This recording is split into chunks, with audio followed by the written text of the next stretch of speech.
Pie in the Sky Media. This series contains adult language and descriptions of graphic violence throughout. Listener discretion is advised. Welcome back to Criminal Mischief with Carolyn and Branden. You're listening to episode 119, a rerun of Evil Spawn. So this week, we're going to go way back into the Criminal Mischief vault to episode 10, an unbelievable case where a family gathering turns into a massacre, and the only thing more disturbing than the crime is who committed it. We did this a couple of times last year, but every now and then we're going to revisit some of our earlier episodes because back then, in the beginning, we didn't have bonus content. And this is one that my co-host, Branden Morgan, and I had a lot of thoughts and feelings that we wanted to talk about. So here it is, Evil Spawn. I've always had a really great respect for the idea of 6 degrees of separation. Essentially, the notion that we are all connected to each other through 6 people. With more than 7 billion human beings on the planet, it's sort of crazy to think about. Obviously, most of the people we meet in our daily lives will never be more than just surface connections. I mean, if we had super deep conversations with people we just met trying to trace our connections to, say, the actor Kevin Bacon, that would be exhausting.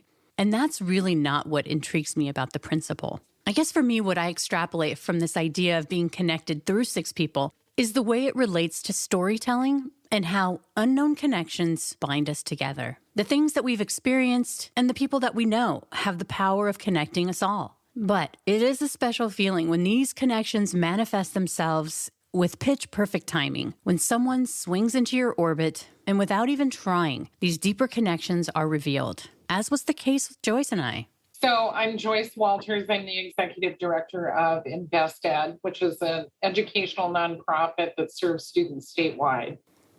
Joyce Walters and I got to know each other on the surface level through her work as the executive director of the nonprofit InvestEd. And I want to pause here for a second.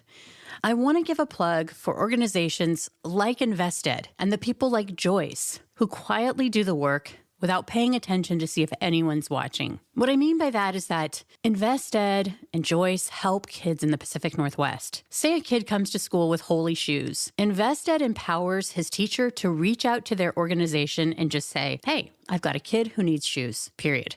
No bureaucracy, no embarrassing questions about why he has holey shoes. The kid just gets the shoes. So I had no idea when I was interviewing Joyce about InvestEd several years ago for a feature story I was writing that she was a fan of true crime and that she'd been really close, dangerously close to becoming a victim of Ted Bundy. You know, I had a close encounter with Ted Bundy when I was in high school, and I've never forgotten that. And I've always thought when I'm listening to true crime or when I'm watching true crime, which I'm a real consumer of that genre, but I don't always look at it and say, oh, it could never happen to me or somebody that I know. You know, I always look at it and I pay attention because I think it could very well happen to someone you know. It could very well happen to you if you're not careful. I also found out that Joyce knew Wayne Anderson, one of the people at the center of the horrific crime that we'll be chronicling today. For me, you know, I'll back up and just say that, you know, I watch the news like everyone else does, and I heard about this horrific crime.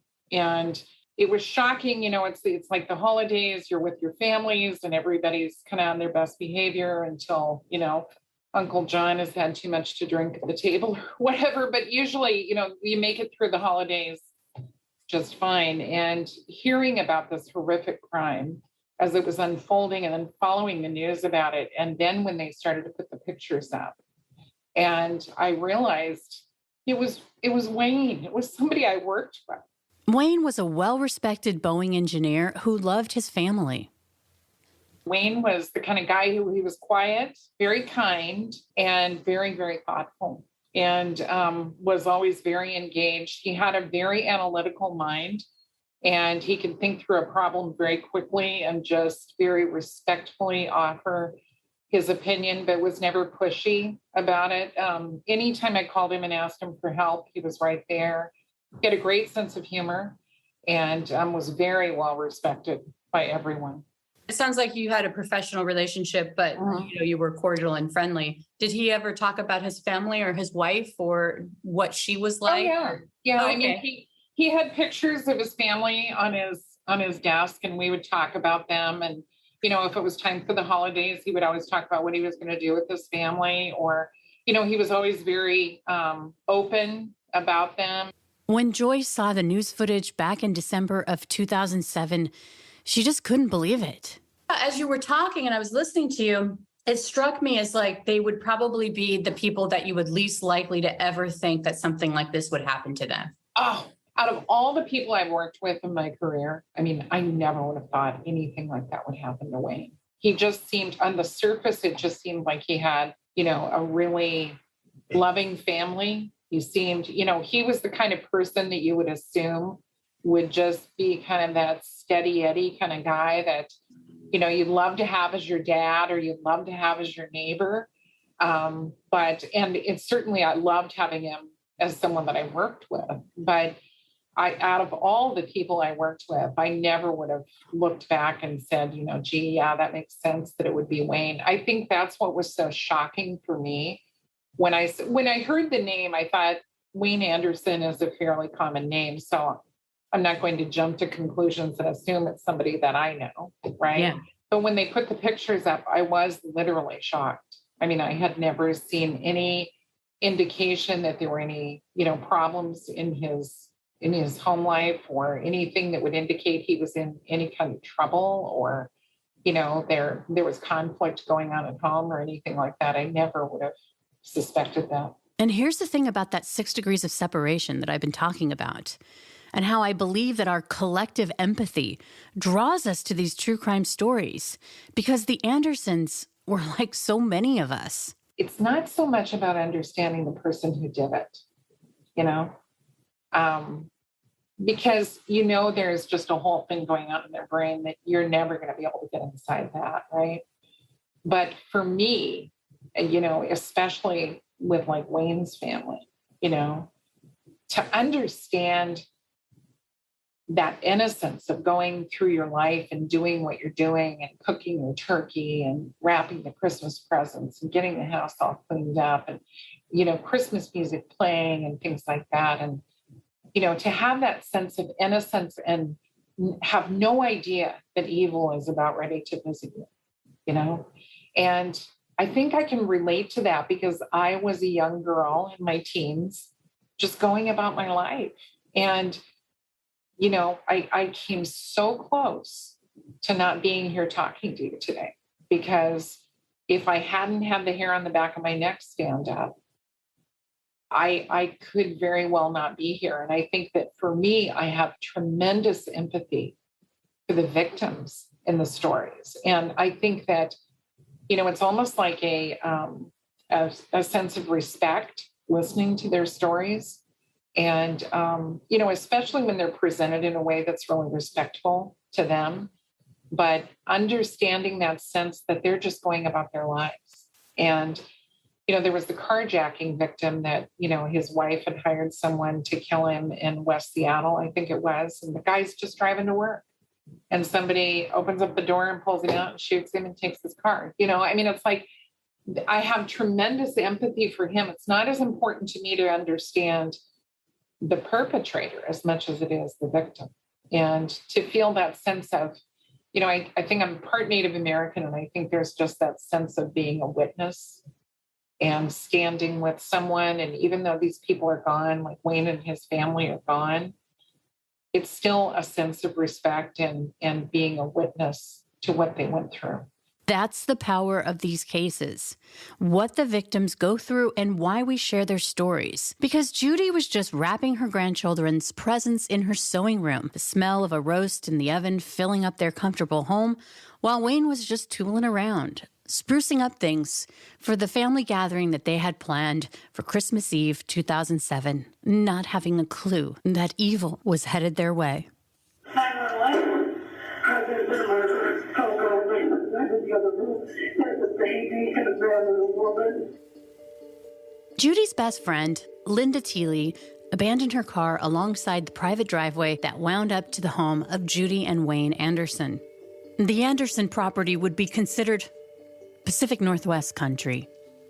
Huge, towering Douglas fir, red cedar, and hemlock. In the undeveloped acreage that surrounded the Anderson property, there were sword ferns, blackberry bushes, and all the other native plants that flourish in the rural pockets of western Washington. The metal gate at the entryway of that gravel driveway was closed up tight, which was odd to Linda, who was very familiar with the in and out tides of the Andersons' family routine. Not only was she Judy's best friend, but her house was also on Linda's postal route. Linda stared at the closed gate, secured with a chain and several padlocks. That wasn't normal. The metal gate did its job, keeping out cars from going up the driveway. But it was easy for Linda to shimmy around it. Nothing was going to stop her from finding out what was going on with her friend. Linda and Judy worked at the Carnation post office, and Judy's house was nearby. Carnation is about 25 miles to the east of downtown Seattle. But when Judy didn't show up for work that Wednesday, December 26th, Linda called her house and her cell phone. There was no answer. The whole thing just didn't add up. It had been 2 days since Christmas Eve. Why hadn't she heard from Judy? In the days leading up to Christmas Eve, Linda had a front row seat for Judy's excitement. She had been over the moon about hosting this Christmas Eve dinner at her place and making all the preparations for the feast, the presents, and the party. Now, days later, and she still hadn't heard from her friend. The thing that pushed Linda over the edge was when Judy didn't show up for work. That was not like her. In fact, Linda left work early to go check on her dear friend, and as she made her way to her car, warm tears started to slide down her cheeks. She just knew that something bad had happened. Now, as Linda walked up the long gravel road to Judy's home, she was feeling the isolation. She'd been so fraught and distracted with worry that she'd forgotten her cell phone at work when she'd left that day. Like so many pockets of heavily wooded solitude in the Pacific Northwest, it was quiet and freezing cold. The only sound came from the crunch under Linda's footsteps. Homes around there were spread out. It was the kind of place where you might not see your closest neighbor for days at a time. Linda walked past a rough-looking trailer on Judy's property. She knew that that was where Wayne and Judy's adult daughter, Michelle, lived with her boyfriend, Joe. Linda kept walking, passing the trailer without stopping. She had long passed the point on that long driveway where she could see the country road that she'd left behind, along with the safety of her car, parked by the metal gate below. With each step forward up that hill, Linda had to feel a gnawing in her stomach, the comfort of civilization slipping away. But she pushed on, and finally, at long last, Judy and Wayne's modest rambler came into view. Her pace quickened again, and as she approached the home, her sense of dread rose in her throat. Why wasn't the dog nipping at her heels? That was the usual greeting when she came over. Linda walked up to the house. The frigid December wind blew through the mature evergreen trees, their branches swaying around her like a whisper, as if the trees had secrets to tell. But Linda wasn't listening to the trees when she knocked on the front door. She was praying that Judy would answer, that she'd been silly and foolish, that there was some logical explanation for it all, and that everything would be right in the world again. But that didn't happen. When Linda moved to a nearby front window with a view into the living room, she knew that the world would never be right again. As she pressed her face to the glass for a closer look, there was something on the floor. No, it wasn't possible. Was that a body? Who could blame Linda if she would have just bolted, ran back down that long gravel driveway, jumped into her car, and raced to the nearest phone? She would have had the perfect excuse. She'd left her cell phone at work. But Linda wasn't that kind of friend. She wiggled the door handle. It was unlocked, and she crept inside. And it was worse than she'd feared.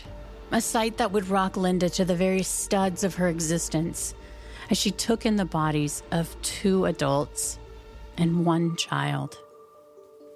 Because Linda didn't have her cell phone, the only way to call 911 was to move through the home. She knew in the back bedroom there was a phone, and from there, she called 911. 911. There's been a murder. I'll go in the other room. There's a baby in the bed.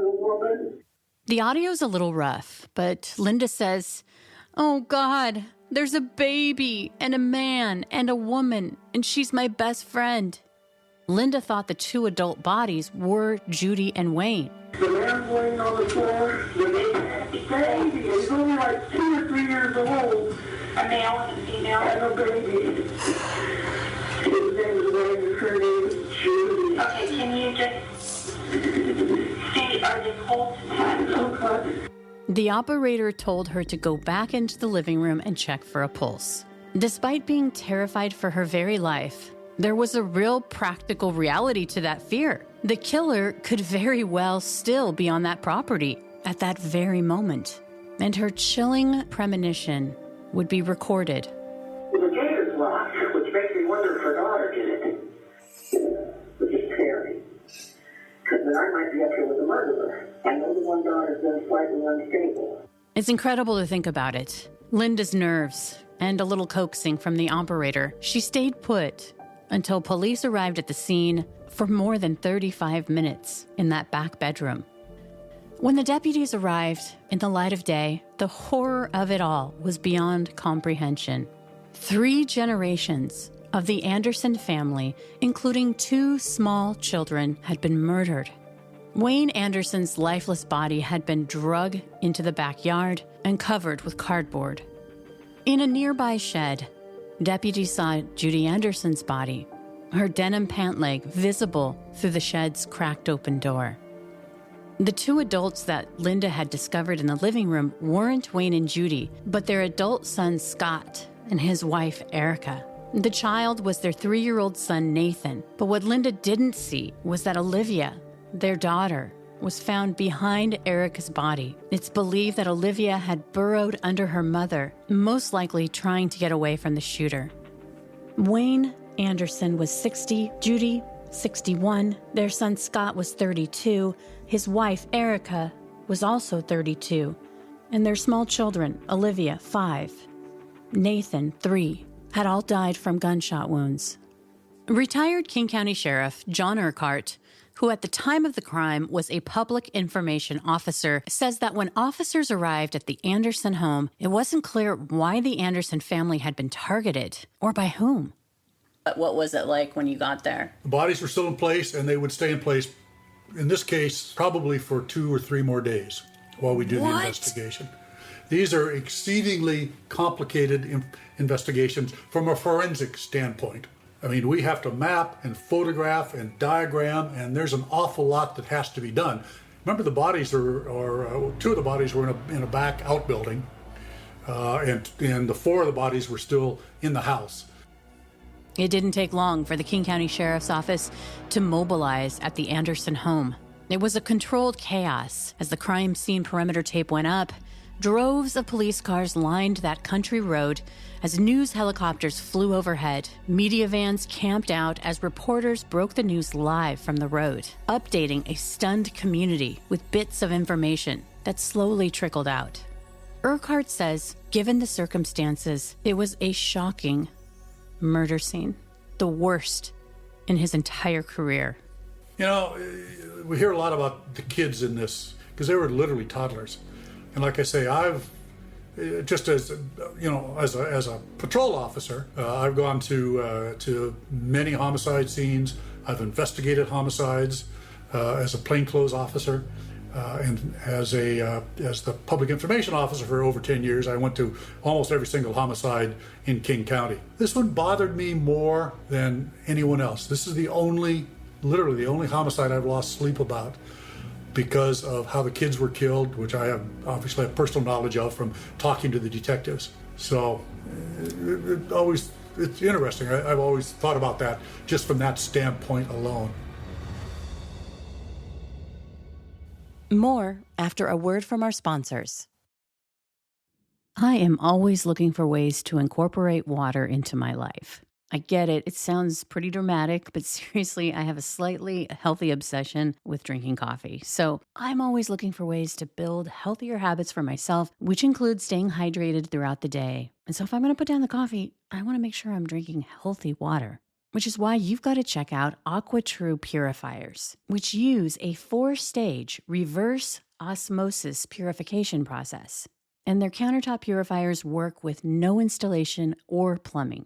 And they remove 15 times more contaminants than ordinary pitcher filters and are specifically designed to combat chemicals like PFAS in your water supply. PFAS are found in almost 45% of U.S. tap water. Now, that's a lot of heavy reverse osmosis, purification process, contaminants. But basically, what's really great is AquaTrue is just easy to plug in and get started drinking delicious filtered water without the hassle of worrying about changing the filters because they last from 6 months to 2 years. Best of all, the water tastes fantastic, and I don't have to worry about PFAS or other harmful contaminants for me or my family. And I can truly taste the difference compared to my old water filter. And it makes the drip coffee and espresso delicious. Best of both worlds. And AquaTrue comes with a 30-day money-back guarantee and even makes a great gift. Today, Criminal Mischief listeners receive 20% off any AquaTrue purifier. Just go to aquatrue.com, that's AQUATRU.com, and enter code MISCHIEF at checkout. That's 20% off any AquaTrue water purifier when you go to aquatrue.com and use promo code MISCHIEF. That's MISCHIEF.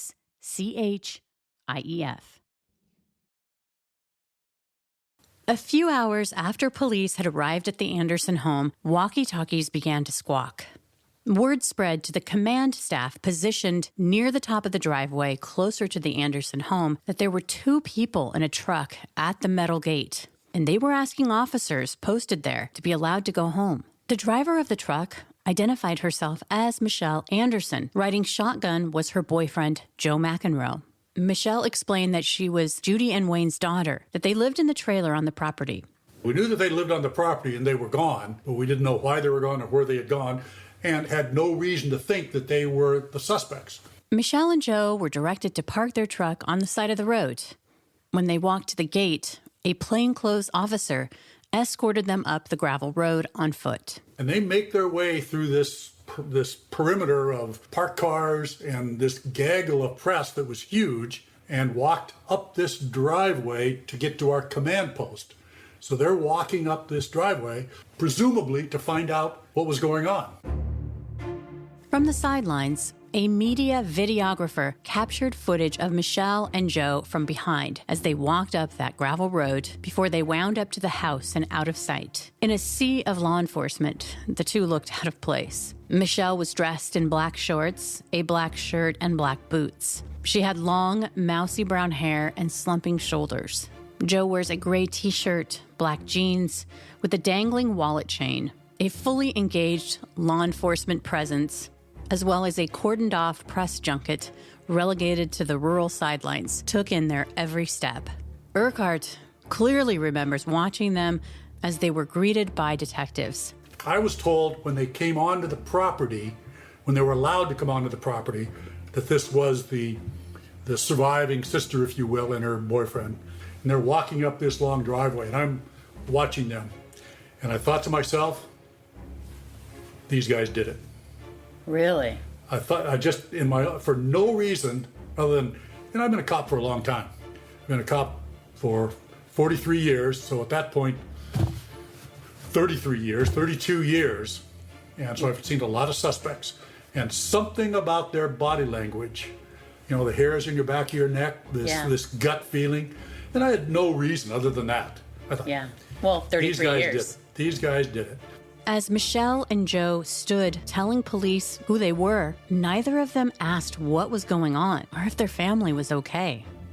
Very first clue that we had that something was going on here in this particular situation. Imagine if they were innocent and they come back to their house, their parents' home, their home as well, and there's all these police officers and all this press, and you have to be approved to walk through and crime scene tape. And you're allowed to go through this crime team tape.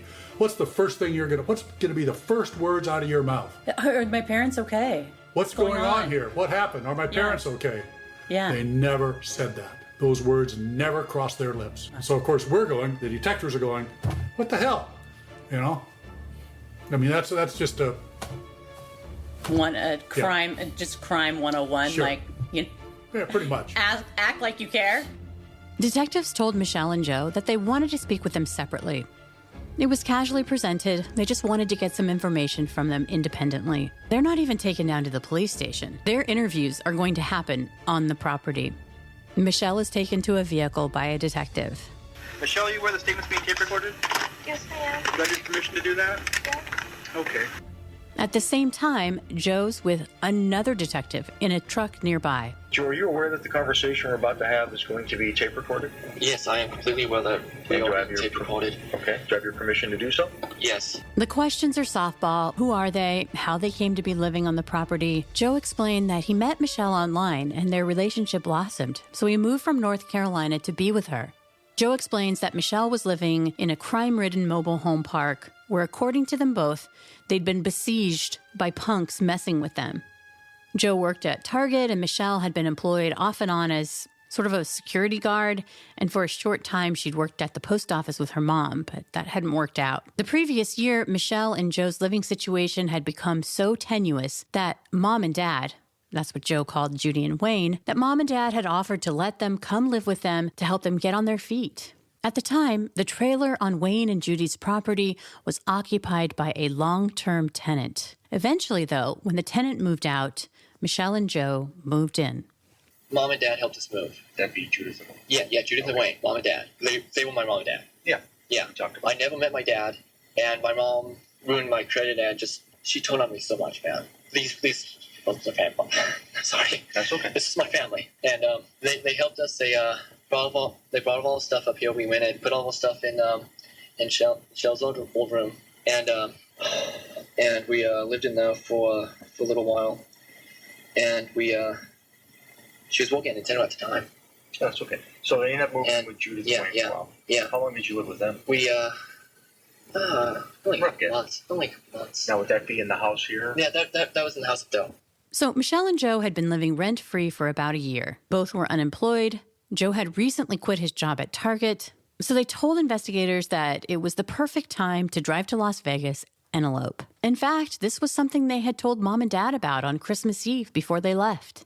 So When you told Wayne and Judy, did you tell them when you were going to go, or just No. that you were going to do it? Wait, did we? No, we said that we were going to go off and that I was going to be Joe Anderson by sometime around New Year's. Okay. You know, I gave him a time frame. It's like, look, I know this is going to be hard to hold on to, but it's only going to be until about New Year's. Okay, we're gonna get down there. We're gonna do this as soon as we can. So they knew you were going to Vegas? Yeah, they knew we were going to Vegas, and they knew that we were going to be going as soon as we could. Okay. According to Joe, Mom and Dad were excited for them, and a short time later, the couple drove off on their romantic adventure to Las Vegas. Meanwhile, Michelle said she knew that Scott, her brother, and his wife Erica, and their 2 children, Olivia and Nathan, were coming over to celebrate Christmas Eve. But they had left before they arrived. But when you went up there, it was just your parents there. All right. And how did they react to you guys getting married? I'm very happy. So you told them. All right. And then, what were your plans for Christmas Eve? Well, we're just gonna go out and start driving down to Vegas. Okay. But I forgot my wallet. At this point, the detectives interviewing Michelle and Joe in those separate vehicles started to press them for a timeline, what they'd been doing over the last 48 hours.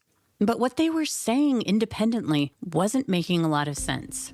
Joe casually explains that they'd taken off on Christmas Eve and it was still light outside. They grabbed their cat Sweetie and headed out, but they realized after driving for hours that they had forgotten the cat, and so drove back. They left again and then came back for Michelle's wallet. It was all muddled and really tough to follow. You guys left on Christmas Eve. Went out for about 4 or 5 hours. Realized Michelle left her wallet. Yeah, and no. came We back. We went about 4 or 5 hours out. That's what I meant. Yeah. Yeah, Out of town. and then we found our way back. Okay. Come And back. yeah, What time did you get back on Christmas Eve? Do you know? it was really dark. Do you remember if it could have been past midnight or? No, it wasn't past midnight. Was it? It might have been past midnight. I think it was somewhere between 10 and 12. And When you guys came back, did you see Wayne and Judy? no, we went straight home. Okay, straight home. We went straight home because we realized. Yeah, that's what it is. We realized we had forgotten the cat. We must have forgotten the cat because it's like we wanted to go off and make sure that she was okay. Okay. You know. And then Just what like- happened after you guys got home? When we got home, we talked about what we were gonna do. Okay. You know, the past couple days have been just us talking about the stuff that we were gonna do. Okay. You know, and Hang on one second, Joe. Okay. I'm going to stand out and get my cup. okay, go right The ahead. time is 12:14 hours. Do you hear the investigator getting out of his vehicle? This happens multiple times throughout the interviews. Remember, they are still at the property where 6 people, including 2 small children, have been murdered.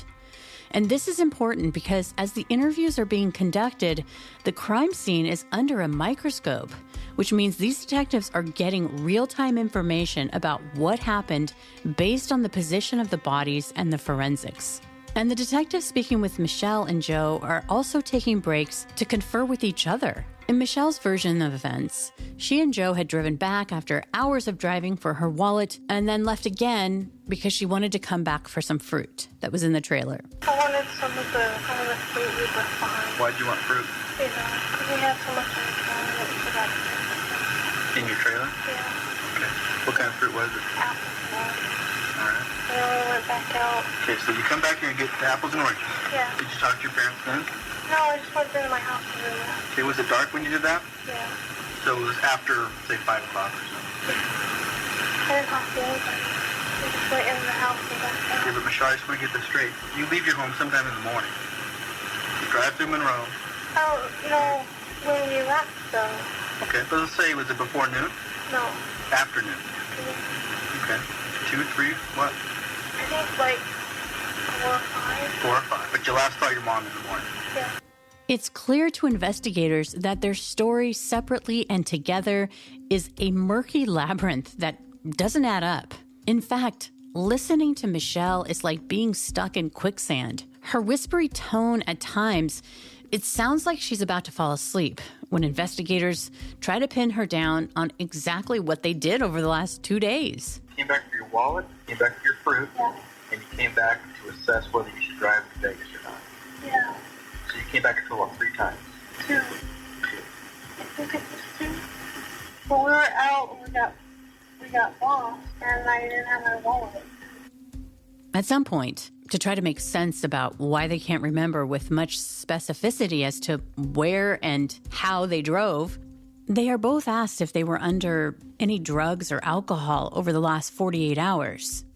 And they're both adamant that they don't do drugs or alcohol. So why were they having such a hard time recalling what they did? The only thing that they are absolutely clear on is that they left Michelle's parents' home ahead of the family gathering, alive and well, before their impromptu road trip to Las Vegas on Christmas Eve. After nearly an hour of trying to establish a timeline for Michelle and Joe's movements, after they left their home on Christmas Eve, the detective gets down to brass tacks. Your parents live and you live in a pretty quiet setting now, correct? Kind of in the country, so to speak? Yeah. All right. When you came home, what did you see at the easement road to your property? My car was still there. I mean today, right now. I see a little car. Was there some media members out front? There's a van that had a weird thing. Okay. Was there some sheriff's cars there? Did you see a lot of police cars when you pulled in? I just saw a lot of these type of cars. And there's cars lining your whole driveway, right? Well, this isn't our driveway. I thought they were here for the Wilson. Okay. You know, this is technically the Wilson property. Michelle, I understand. I'm just saying this is unusual, correct? Yeah. When you and I were talking, they brought in this big RV from the sheriff's office, didn't they? It was a big RV. Remember that? Yeah. Yeah. And they also have some helicopters in the air, didn't they? Yeah. And people running around in uniform and things like that? Yeah. What's the one question you asked me when we first sat down? My car was full. Did the deputy at the road, I mean, obviously they didn't let you drive down here. What did they tell you? They didn't tell us anything. It's just parked the car. What do you think all these police cars are I think the house was on fire. Why do they think that? The last time I saw a helicopter, she was when the old house was on fire. So whose house do you think is on fire? Only the one was there. That was cold. Are you at all concerned about that? Yeah. Do you think me wearing the sheriff's jacket, I'd be in a position to know such a thing? Yes or no? Yeah. Why didn't you ask? I thought I wasn't supposed to ask. Why? I think No, I wouldn't have asked. You can ask me anything you want. You ever seen this many police cars in one place at one time? when the house was on fire, Was it police cars or was it fire trucks here? there was police and fire. Have you seen one fire truck since you've been here? What do you think happened? Oh, Michelle, is there anything you want to tell us? my parents might have been at home. Please don't come off our heart. Something happened to your family? Why? There's always cars and I roll back to the seat. Did you ever harm your family? So, Did you ever cover up for somebody who did? I know a little bit more about why we're here to stop this car. So let me tell you a couple things while we're over here. What happened? What? Oh, you know. So what happened? Michelle, I know you're sorry. No one's saying you are a bad person. But we would like... It's not Joe's fault, it's all me. What happened? It's not Joe's fault, it's all me. Michelle, the only thing I know is what you told me. So tell me what happened. Oh, that was true. I know, honey, but tell me what happened at your parents' house. There's always the best of them. Okay, and then what happened? My brother owes me a lot of money. Okay. And he refused to pay me back. And he knows we've been struggling. We're not making $20 an hour like he is. And I just wanted back the money he took from me. What happened? And my parents they don't even care about it. I love my family so much and it hurt when he took that money and didn't give it back. Scott. It's not Joe's fault. Michelle, what happened? It's all my fault. Michelle was the first to break. I just want my money and I'll go away. This is a lot of money. And what did he say? He told me I don't want to hear this and listen to this shit, and he came after me. He charged me. He was going to hurt me. He's not lying about I don't blame you a bit. He's mean. I know. I love him, but ever since he married Erica, he hates me. Okay. And then he has my car over at his house, and he won't give it back. Judy and Michelle had been arguing over Michelle paying rent to live in the trailer on her parents' property. And Michelle claimed her brother Scott owed her $40,000. But when asked the same question, Joe said it was $3,000 and that they gave that to her brother for an engine that he said he would put into her car. The car in question was over at Scott's house. And then he has my car over at his house, and he won't give it back. I keep pleading with him, give me my Firebird back, and he won't give it to me. I gave him money to fix it, and he just spent it all on himself, and then complained to me that he had used his own money to finish working on it, and it never ran. So when he came at you, what happened? I freaked out and shot him, and he kept coming. Shot him 4 times. I didn't want that, but he would just stop when I pointed the gun. I'm sorry. I know you're sorry. And I just wanted my car back, and I wanted the $40,000 back that he owed me. $40,000. That is a lot of money. I wanted it back. I can understand why you were upset. And I didn't care. Was anybody else with him? His wife and kids. Joe is not part of it. It's just me. But the crime scene doesn't support this claim. The detectives tell Michelle there's just no way, based on the physical evidence, that this was the work of one person. At this point, Michelle continued to be adamant that Joe had nothing to do with killing her family, that it was all her. I just wanted my money back and nobody cares, and I can't afford to take people to court. I understand that. And they were super, and I just thought I'd run. And then I was like, I can't do this, I have to come back. You did the right thing. It shows how much you loved your family. I loved them so much, and I felt so bad that I couldn't sleep or eat. I know. Listen to me. Where's the gun right now? I threw it away. Where? I don't remember. I threw it all away. Meantime, the detectives interviewing Michelle take a break and share the information that they've received from her to the detective speaking with Joe. Armed with this new information, the investigator climbs back in the truck and reads Joe his Miranda rights. The fear in Joe's voice is palpable. Some other information has come to light. Okay. So before we go any further, I want to treat you fairly and be completely honest and upfront with you, which is the way I work. I don't tell people lies. It's just not the way to go. Okay. And I expect most people like to be treated that way. Before we go any further along with the interview, I want to make sure I'm treating you fair. I want to go through your Miranda rights with you real quick before we go anyplace else with this, okay? Okay. What I'm going to do is I've got my card here. If you'd like, I can give you a form to read along with me, or we can read along the card together. How about I read them to you, and we'll go from there, okay?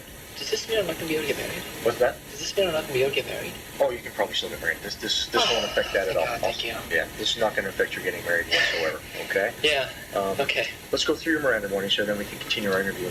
If that last part was hard to hear, Joe is asking if by reading him his Miranda rights, does that mean that he'll still be able to get married to Michelle? Now, it's hard to know if that's what he actually felt or if it's a part of his story and that he still thinks there's a chance that he's walking away from his involvement in murdering 6 people, including 2 children. This is when the detective goes over the timeline again and drops the hammer. Was it okay? Since we've been in here talking probably a couple hours now. Let's see. It's 10 to 1. You and I have been sitting here since 10 after 11, so about an hour and 40 minutes. Yeah. We really haven't talked too much. We haven't talked at all about Wayne and Judy and why we're here. Do you have any idea why we're here right now? Why the police are here? I don't know. I really have no idea. Something's happened up at the house. Wayne and Judy have been hurt. We're trying to figure out what's going on. Okay. We've been talking to Michelle as well since you guys came back. Yeah. Michelle's with my partner, Detective Thompson. She's been with him. Yeah. Michelle is being very truthful with us. She's being very cooperative. Okay. She feels, I think Michelle feels some regret about some things that have happened the last couple of days. Okay. I can look at you. I've been doing this for a long time. I think I'm a pretty good judge of character. Yeah. Looking at you while I've been sitting here, I can tell you're kind of upset about something as well. You seem like you're a little upset. Yeah. You're feeling bad about something. Yeah. It's... of course I'm feeling bad. If something's happened to them? Yes. How can I not feel bad? Okay. I mean, are they okay? They're at the hospital. We're going to try to find out if they're going to be okay. Yeah? Okay. We'll see. Okay, good. Michelle has been very cooperative with us. I believe in all the years I've been alive and as long as I've been doing this work, things usually happen for a reason. Yeah? Oftentimes it's a good reason. Sometimes everybody has their own view on it, but usually things happen for some kind of reason. There's usually an explanation for something. Yeah. I always think it's fair when I'm dealing with people to try to find out those reasons and to be as honest and as fair with them as possible. Okay? Okay. The story you've told me about where you and Michelle have been the last couple of days is not consistent at all with what Michelle's been telling my partner. These couple times I've stepped out of the truck, I've been talking with him real quickly, and Michelle's telling us an entirely different story. Okay? Okay. She's saying that there was an argument up at the house between her and the family, and that some bad things happened, and that you were there and you witnessed a lot of it. What I'd like to find out from you, so we're able to be as fair with you as possible, is what was going on up there and why you think it happened. That can be very important for Michelle. Now, at this point, Joe is still playing as if he wasn't involved, but it doesn't take long for him to realize that their plan of trying to get out of what they did was never going to work. How they ever thought that they could walk away clean from this is beyond the pale. I was in the sewing room, closed room on the left. Okay. As you come in the front door? As you go down the hall, it's the closed room on the left. Okay. So you're in there with Judy. Yeah. Where were Michelle and Wayne? They're out in the living room. We heard a pop and we ran out. And Michelle was standing there with the gun jammed. Okay. And so you and Judy heard the pop? We ran out, and what did you see when you got out? I saw Dad standing up, holding back his head, looking over, like, what the hell is that? And Michelle had the gun, and it was, the slide was back because it had jammed. And what happened after? And I had the 357 on me. Go ahead. I couldn't let them hold home. I couldn't. I understand. She's all I have. So you came out after hearing the pop. Michelle's got the 9mm. And she's backing away. She's horrified at this point. I want you to know this. She can't believe it. I do want to know this. She is horrified. And you couldn't I couldn't lose her, you understand? You couldn't lose Michelle? Michelle. Okay. I shot her. You shot Wayne? What happened after you shot Wayne? I shot Mom. You shot Judy? What happened after that? We tried to clean everything up. We tried to get rid of the bodies. How did you do that? We were going to drag them into the shed. Dad was too heavy. I couldn't get him up. Were you able to get Dad outside at all? Yeah, I was able to get him up to the shed. And that was just... We couldn't do it. We couldn't get him into the shed. Okay. How about Judy? What happened to her? You got her into the shed? We were able to get her into the shed. We were able to get her into the shed. You and Michelle. What happened after? We cleaned up the blood. We were going to try and pretend that everything was cool with with Scott and Erica. Were they there by this point? No. Were they coming? They were coming. Did you know they were coming? Yeah. What time were they supposed to get there? 4 o'clock or something. About 4 o'clock? Once Joe started spilling his guts, his detective goes and speaks with Michelle's detectives. And they come back and are like, Joe's telling the truth. You better start telling the truth too. Joe is talking to the other detective, and he's telling the truthful Yeah. statement. I mean, because everyone just wants, if Joe played a part, everything can be figured out, okay? Everything can be figured out. I'm not telling anybody. It's Okay. all my fault. Well, I don't want him in trouble. I know, It's but family. Michelle, what we're asking is just tell us the truth the first time around, because right now he's telling the truth. Michelle told detectives that she was angry at her brother because he owed her money and mad at her parents because they didn't take her side in the dispute against her brother, and that they were pressuring her to start paying rent to live in the trailer on the property. And according to her, she just flipped out. You're not freaking out for 20 seconds or 10 Well, I seconds, thought but this that- takes place over I 2 thought hours, that Michelle. They were all after me. I got paranoid. I thought they were all after me. Because why would they take Scott's side? They must all be out to get me. And I got paranoid. It was crazy. And is your story Joe went crazy too? You got paranoid? So my guilt trip has been helping me. How's the guilt trip? I'm a bad person. Michelle says that she told Joe if she couldn't work it out with her parents, that she was going to kill them all. So how did you guys talk about that? We had, okay, after I asked her, I was like, look, you want to just leave? I mean, maybe you want to just move the truck? How about we just go move the truck, okay? No, that's not how I said it. That's not how I said it at all. I said it, God, how did I say it? Maybe we should just go move the truck. What's that? Maybe we should just go move the truck. Okay. And I was asking her if she wanted to, I was trying to give her a chance to back out, because I could see that she wanted to. I knew I wanted to. And she mistook it for me goading her on. And she's like, no, I can do this. Here, you keep an eye on Mom. I'll take care of Dad. We'll be back after a quick break. It wasn't long after that Michelle admitted that when they drove up to her parents' house on Christmas Eve, she wasn't going to try to work it out with anybody. She was going to kill her entire family, and Joe was going to help her. They had made a plan that Joe would distract Judy in the sewing room where she was wrapping those Christmas presents for her grandchildren. Meanwhile, Michelle was ambushing her dad. Neither Wayne or Judy had the faintest idea that the sweatshirt wrapped around their daughter's arm when she walked in was covering a fully loaded 9mm, and that in Joe's pocket was a .357. When Michelle confronted her dad in the living room, she shot him, but it wasn't fatal. Her gun jammed. Joe and Judy were in her sewing room, and they heard the shot and Wayne screaming, and so they ran to where the two were. Joe sees that Michelle's gun is jammed, and he then shoots her father in the head as Judy witnesses the entire thing. I told her, and she was screaming no, and I shot her, and she fell down. She was still alive, and I told her that I was sorry, and I shot her in the head. Michelle and Joe dragged the bodies of her parents into the backyard. They had plans to bring both of her parents' bodies into the shed. Wayne was too heavy, and so they left him on the grass and covered him with cardboard. Then they went inside to clean up the blood so her brother Scott and his family wouldn't be suspicious. When Scott and his family arrived at the home, they all settled into the living room. They asked Michelle where Judy and Wayne were. Michelle lied, saying they were in the bathroom. Within 5 minutes, Michelle was confronting Scott about the money he owed her. According to Michelle, Scott said, "I don't have to listen to this shit."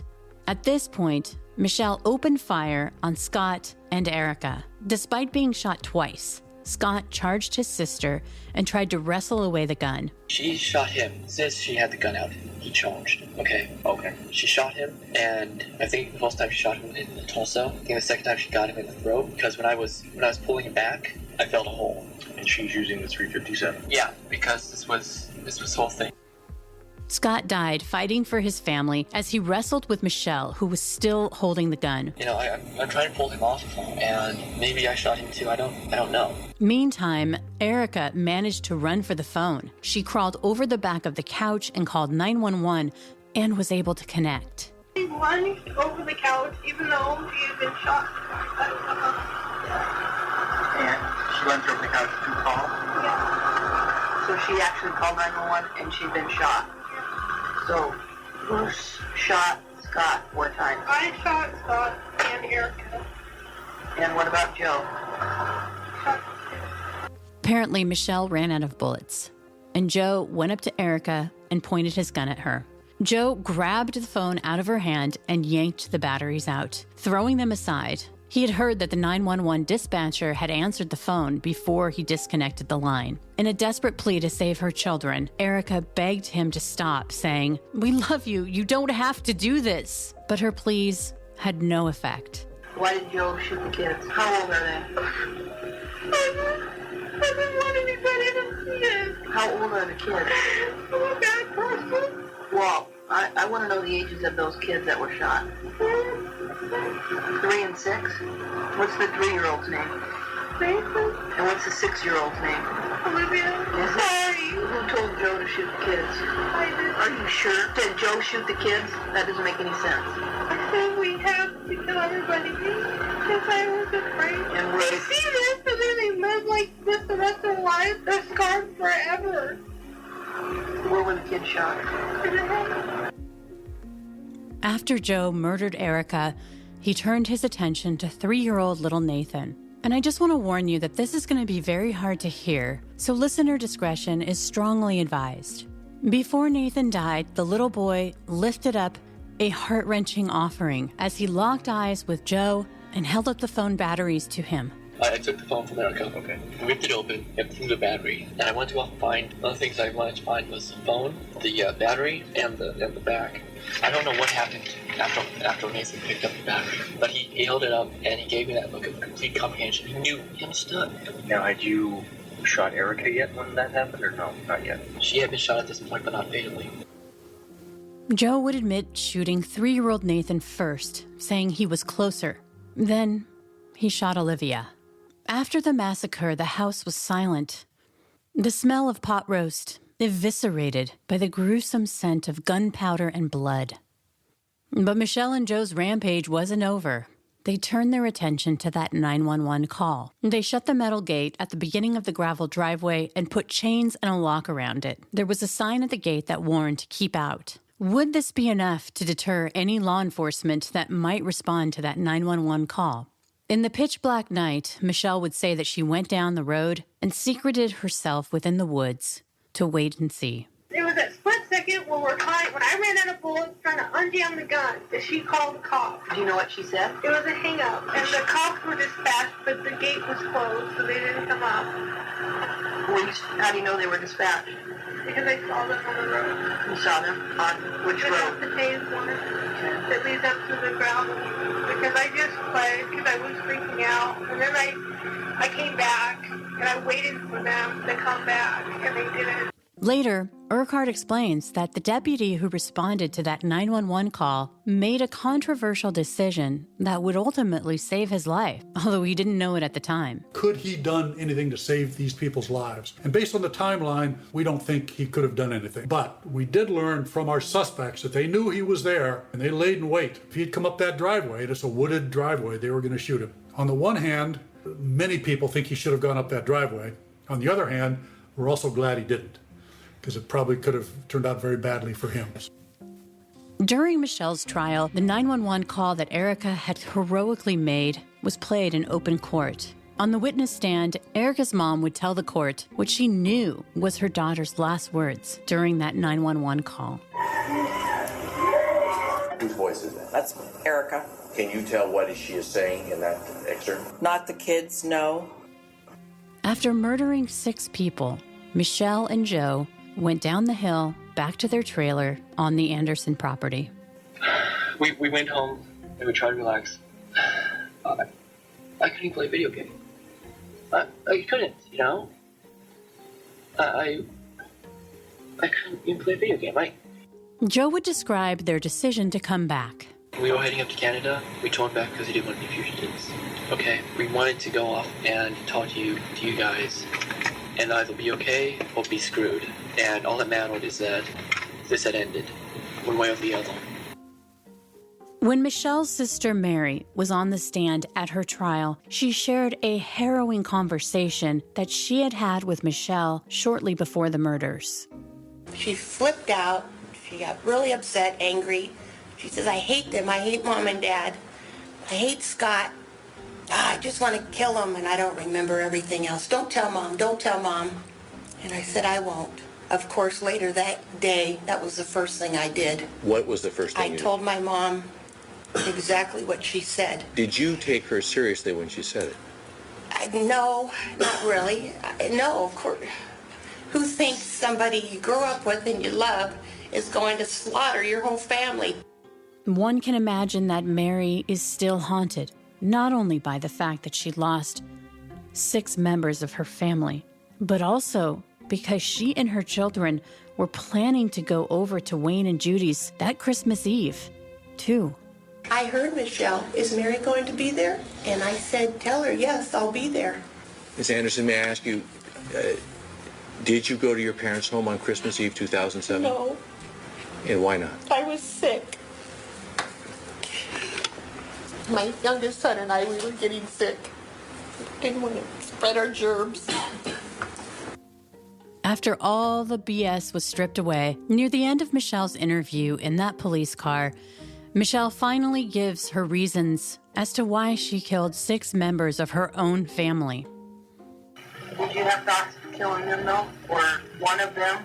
That week. Okay, how far back in the week? A couple days prior? Or a month prior? How long have you been thinking about killing Scott or your family?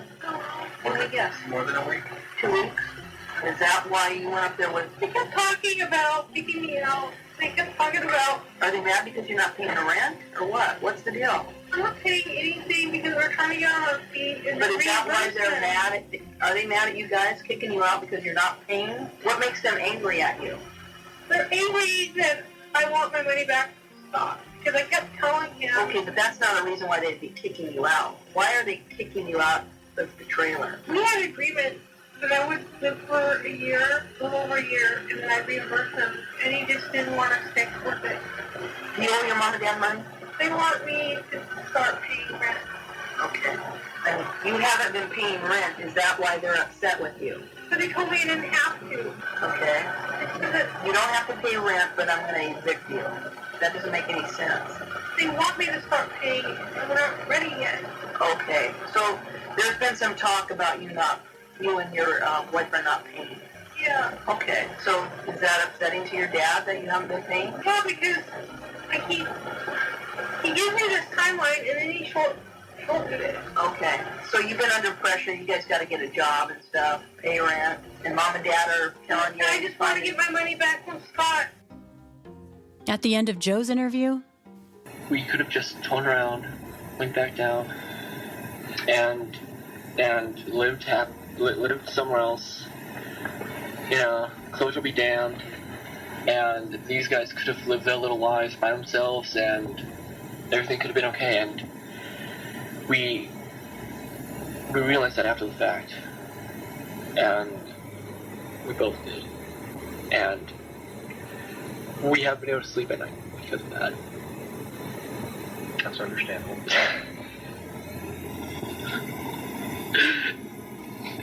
Somebody, this entire time, we've been just wishing that we could go and say back.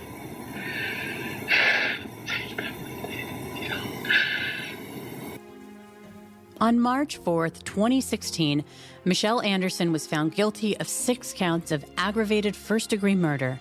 She was sentenced to life imprisonment. On March 25th, 2015, the jury found Joseph McEnroe guilty of aggravated first-degree murder on all 6 counts. He too was sentenced to life imprisonment. Both Michelle and Joe avoided the death penalty because of a statewide moratorium. And Urquhart says even after all these years, he still can't comprehend the why question, particularly with this case. Now, one thing I've learned over my 43 years is we can never get into the mind of somebody like this. What we always do as rational human beings, we tend to look for a reason. Why did this person do that? How could this person do that? Why would they do it to the entire family if she just has a beef with her brother? But we can never get into their minds. There is no understanding some of things like this. And I've also learned that some people are just plain evil. And there's not a motive that we can understand other than they are evil. And evil people do evil things. And I clearly think that's what happened in this particular case. Stay with us, because up next, and available right now, is Criminal Mischief bonus content where my co-host, Branden Morgan, and I discuss the case in more detail. And as always, thanks for listening. From Cloud 10, Criminal Mischief is a pie-in-the-sky production recorded in the beautiful Pacific Northwest. We're produced by Branden Morgan and myself, music by Soundstripe. I'm Carolyn Osorio, your writer and host.